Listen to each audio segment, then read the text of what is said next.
साथियों मैं आ चुका हूँ, यहाँ पे रखी है वो। और यहाँ पे मैं ये दातरी रखने लगा हूँ। यहाँ पे एक बिल्ली का बच्चा है।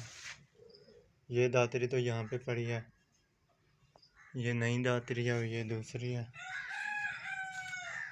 इसको कहाँ पे रखूँ? इसको अभी यहाँ पे लगा दिया।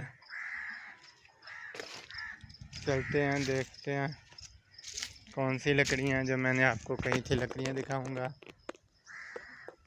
तो आइए देखते हैं। ये बकरी है हमारी, ये रेड़ा खड़ा हुआ है, ये थोड़ी सी रह गई हैं। यहाँ पे ये लकड़ियाँ उठा के वहाँ पे जोड़नी है।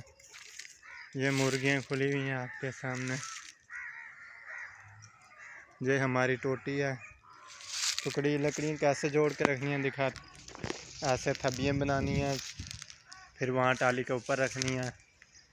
वो रखने के बाद ज़िंदगी रही तो फिर मुलाकात होगी न्यू वीडियो में। आज की वीडियो में इतना ही था साथियों।